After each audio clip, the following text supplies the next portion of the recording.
All right, so we're back for another deep dive, and today's topic might seem kind of, I don't know, niche at first glance. Oh. Yeah, it's rental agreements, but here's the twist. Our source material is all in Spanish. Uh-huh. Interesting. Yeah, so before you think, hold on, I don't speak Spanish, this isn't for me, I gotta tell you, the lessons here are the universal. We're really getting down to the core of landlord-tenant relationships. I mean, who hasn't had to deal with that at some point? Yeah, that's how yeah. And the cool thing is our source, it's not just like dry legal jargon. It's actually laid out in this really practical FAQ format. Oh, nice. Yeah, packed with real-world tips and advice. So I like it. yeah, it's going to be good. So even though it uses that very formal Spanish term, contrato de arrendamiento, when you really dig into it, it's making a point that this isn't just some stuffy legal ceremony, Yeah. It's about setting clear expectations, like laying down the ground rules so everyone knows what's up, whether you're renting in Barcelona or Birmingham. It's the same idea. Okay, I'm already seeing why this is relevant, even if I don't speak Spanish. Right. But let's get real. Why should the average person, why should they care so much about the details, the fine print of these agreements? Well, think of it this way. A rental agreement, it's kind of like the foundation of a house, Okay. You might not see it every day, but if that foundation is shaky, the whole thing can come crashing down. Yeah. And that's where this idea of seguridad jurídica comes in. It's all about legal security, that peace of mind knowing that your rights are protected no matter what happens. Gotcha. So it's not just about like avoiding getting ripped off. Right. It's about knowing the rules of the game so you can play it confidently. Exactly. Now, I'm guessing those rules aren't the same for every type of rental property out there, right? You're right. And the source actually breaks it down into three main categories. We've got residential, commercial, and temporary. And, most of us are pretty familiar with those residential leases for apartments or houses. But the other two, those can have some real curveballs. Yeah. Like what? Give me an example. Okay, imagine you're renting a storefront for your business, and the lease has all these really strict rules about what color you can paint the exterior, Yeah. Or maybe you're doing a short-term vacation rental, and there are all these specific clauses about, like, breaking the lease early or specific responsibilities for keeping the place in tip-top shape. Oh, that's a good point. I never really thought about those angles before. Yeah. Okay, that vacation rental example it's a good reminder to always read the fine print. Always. But let's shift gears a bit. Okay. When we think of landlords, we often picture someone with a lot of power, right? Right. Someone who kind of holds all the cards. Does the source address that dynamic at all? It does, and it does things really interesting, and it kind of flips the script. Oh, how so? So yes, landlords, they have the right to collect rent. They set the ground rules, but the source is equally passionate about their responsibilities. Okay. It even has this quote. Hold on, let me find it. Las responsabilidades del arrendador son tan importantes como los derechos del propietario en un contrato de arrendamiento. All right, break that down for me. Yeah, so basically it means a landlord's responsibilities are just as important as their rights in a rental agreement. I like that. Yeah, so that they have to provide safe and habitable housing, they have to respect tenant privacy, and make sure things are in working order. So it's more of a balanced relationship than people might initially assume. Much more, yeah, and I really like how the source emphasizes that both sides have a role to play. It's not just one-sided. Yeah, I'm with you on that. But let's get to the part I know a lot of listeners are probably waiting for. Okay. What about tenants' rights? Do Do we have any power in these agreements? Absolutely, you do. And the source gets pretty fired up about this part. Okay, I like it. It highlights this right to peaceful enjoyment of the property. Peaceful enjoyment. Yeah. So you should be able to live in your space without constant disruptions or, people barging in all the time. Yeah, no one wants that.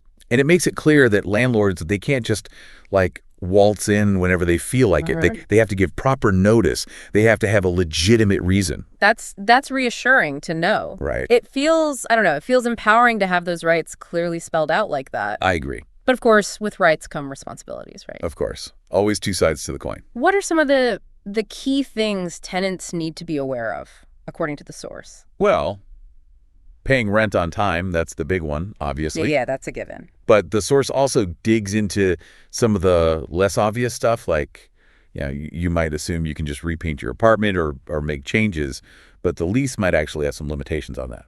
Oh, interesting. And it also talks about understanding the valid reasons for ending the lease early so you're not caught off guard. Okay, so it's all about avoiding those surprise gotcha moments down the line. Exactly, yeah, being prepared. So how does the source handle, I guess, the issue of time passing? Like how long these agreements actually last and what happens when they're up? Right, that's where the concept of contract duration and renewal comes in. Okay. And the source it's very clear on this. The length of the agreement, whether it's, a fixed term, like a year or a month-to-month thing, it needs to be clearly stated. So there's no ambiguity. Everybody knows exactly how long they're committing to. Exactly. And just as important are the renewal terms. Yeah. Does the lease automatically renew or do you need to renegotiate? Right. Again, it's all about preventing any confusion down the road. This is making me want to go back and really scrutinize my own lease. I'm feeling a little nervous now. Well, it's always good to be informed. Mm-hmm. It is. Okay, now I know we need to get into the details of some of those key clauses. Yes. And I feel like this is where the source really shines, right? Absolutely. It really gets into the nitty-gritty and offers some really practical advice. Awesome. So let's dive into those clauses then. I'm ready. Okay, great. All right, welcome back to our deep dive into these Spanish rental agreements. Are you ready for more? Oh, absolutely. Especially those FAQ sections. Those sound super practical. Yeah, they're great. They get right to the point, so. Let's jump in then. What's one of the first questions the source tackles? Well, they start with the most basic one. What exactly is a rental agreement in the eyes of the law? Makes sense. We've been using the term, but I'd love to hear how the source actually, defines it. Yeah, so they define it as un contrato de arrendamiento, which basically means a legally binding agreement between, the property owner, the landlord, and the renter. Okay. It lays out all the terms and conditions for, using the property in exchange for those regular rent payments. So it's more than just a handshake deal. It's about creating this clear framework that both sides are agreeing to. Exactly. Yeah. And the source stresses that this document, it carries some serious legal weight. Okay. It's not something to be taken lightly, and understanding what's in it is, it's key to avoiding those potential headaches down the road. Right.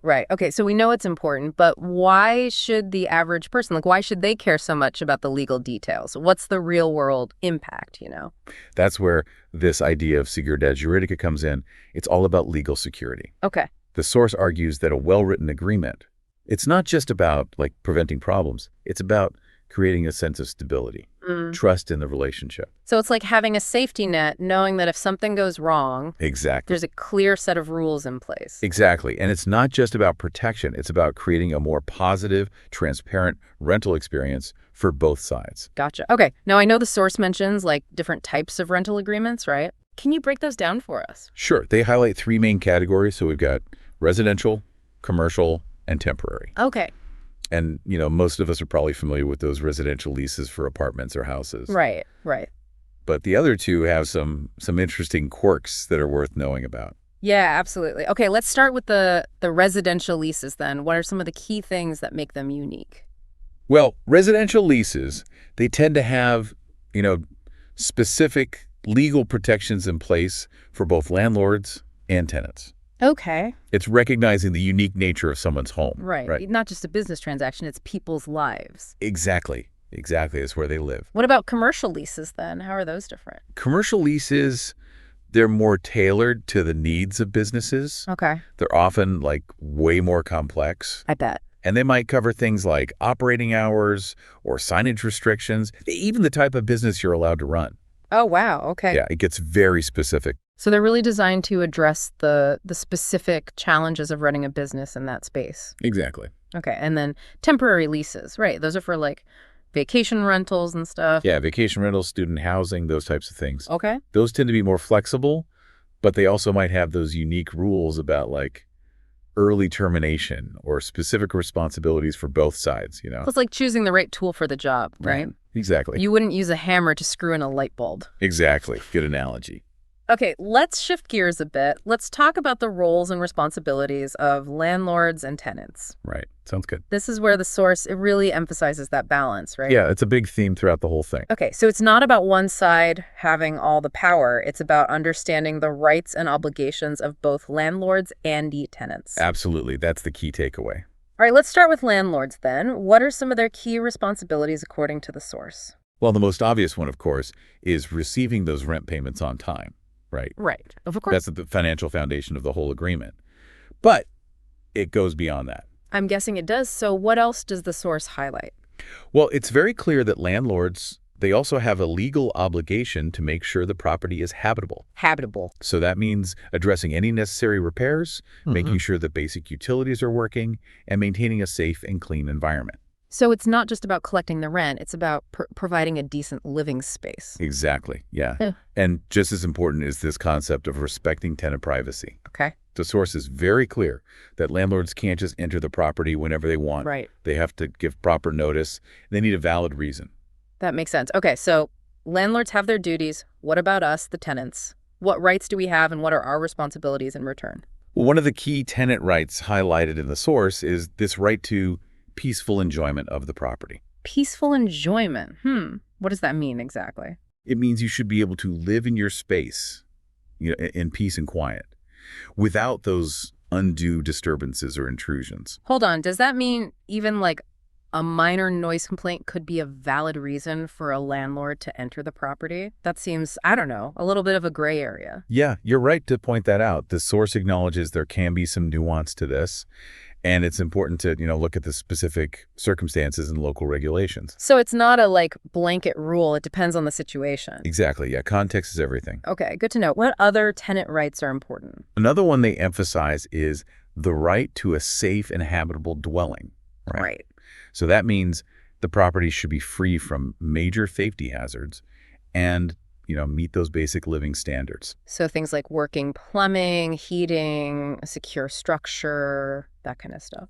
Exactly, yeah. If those basic needs aren't met, tenants have the right to request repairs. Okay. Or even take legal action in some cases. It's good to know tenants have recourse if their living conditions are, really unacceptable. Absolutely, they have rights. Okay, now let's talk about the flip side, the responsibilities. What are some of the key tenant responsibilities that the source highlights? The most fundamental one, of course, is paying rent on time, in full. Yeah, that's the bedrock of the whole agreement. Right, but I'm guessing there's more to being a responsible tenant than, sending in that check every month. I'm sure there is. So what else is there? Well, the source also stresses the importance of tenants, maintaining the property in a reasonable condition. Okay. So that means keeping it clean, reporting any damages promptly, and just avoiding any actions that could, harm the property. So it's about treating the rented space with respect, taking care of it like it's your own. Exactly. And it's also about, being mindful of neighbors, avoiding excessive noise or disturbances. It's about being a responsible member of the community, basically. Exactly. Being considerate of those around you. All right, now I know we need to talk about something that can be a bit tricky, duration and renewal. How does the source handle this whole issue of time passing in these agreements? Well, this is where clarity is paramount. Okay. The source is very clear that the duration of the agreement, whether it's, a fixed term like 1 year or a month-to-month arrangement, it needs to be explicitly stated in the contract. So both parties know exactly how long they're committing to the agreement, no question. Exactly. No surprises. And just as important are those renewal terms. The renewal terms, yeah. The contract needs to spell out whether the lease automatically renews or if a new agreement needs to be negotiated when that initial term is up. Okay, this is making me think about my own lease. I need to go back and double check those renewal terms. Always a good idea. It is. Okay, now let's get into the nitty-gritty details, those essential clauses you mentioned earlier. All right, let's do it. This is where things get real, right? Yeah, this is where the rubber meets the road. Okay, so tell me, what are these clauses all about? So the source focuses on three main types: rent and deposit, maintenance and repairs, and early termination. Okay, those sound familiar. Yeah, these are the ones that often spark, disagreements if they're not crystal clear. Right, makes sense. Okay, let's start with rent and deposit then. What should listeners be paying close attention to in this clause? So this clause, it needs to spell out, everything related to rent and the security deposit, things like the exact amount of rent due each month, the due date, any penalties for late payment. Okay. It's all very specific. Yeah, it needs to be. And it also should detail how much the security deposit is, how the landlord can use it, and under what conditions you can get it back. So it's all about transparency, making sure everyone is on the same page about the money. Exactly. No surprises there. Okay, what about the clause for maintenance and repairs? Why is that one so important? This clause is all about preventing those he said, she said situations, So yeah, those can get messy. Totally. So the source says this clause needs to outline who's responsible for what. Who handles routine maintenance, like lawn care or pest control? What happens if, the plumbing goes haywire or there's a major electrical issue? I see. So having that clarity up front, it helps prevent those battles later on. Exactly. It's like having a clear playbook so everyone knows their role. Makes sense. Okay. And last but not least, early termination. What should listeners be aware of when it comes to this clause?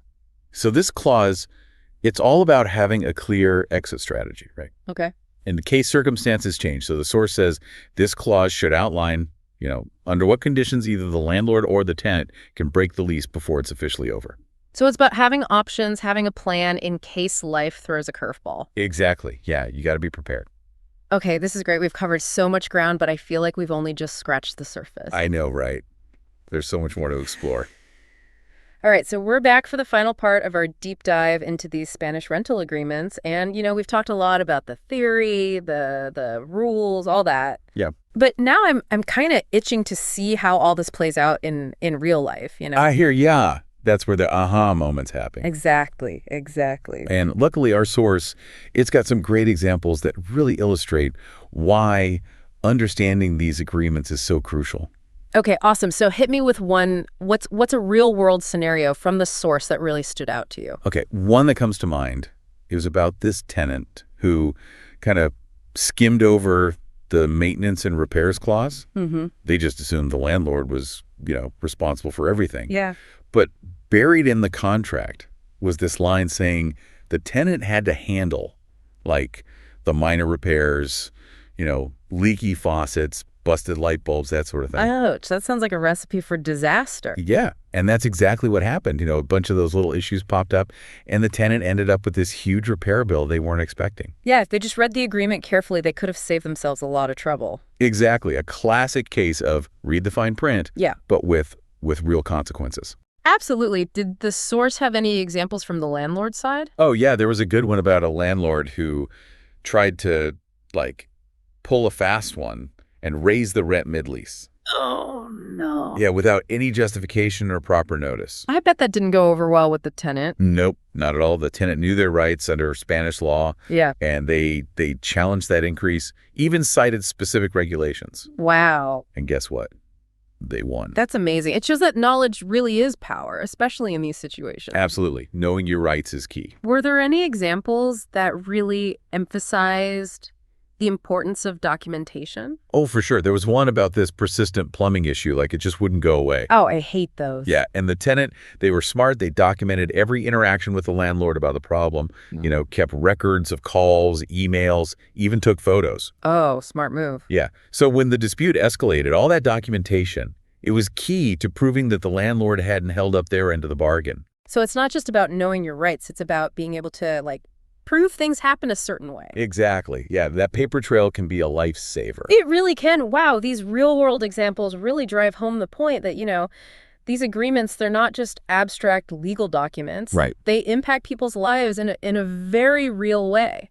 Couldn't have said it better myself. And, even though we've been focused on Spanish rental agreements, the core message here, it's universal. Mm-hmm. It applies everywhere. Yeah, understanding your rights and obligations, whether you're a tenant or a landlord.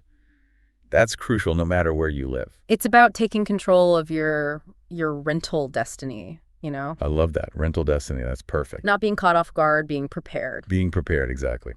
So any final words of wisdom for our listeners before we wrap things up? I would just say, remember that knowledge is your best tool in this whole rental world. Don't be afraid to ask questions. Do your research. And even, seek guidance from tenant advocacy groups or legal professionals if you need it. That's great advice, and I think we've done a pretty good job of equipping our listeners with some foundational knowledge today. Yeah, we've covered a lot of ground. From those specific nuances of Spanish agreements to the broader principles that apply to, renters and landlords all over the globe. Hopefully everyone's walking away feeling a little more informed and a little more empowered. I hope so. Yeah. All right, well, that's about it for our deep dive into the world of Spanish rental agreements. Thanks for joining us. It's been a pleasure. Thanks for having me. And until next time, deep divers, happy renting.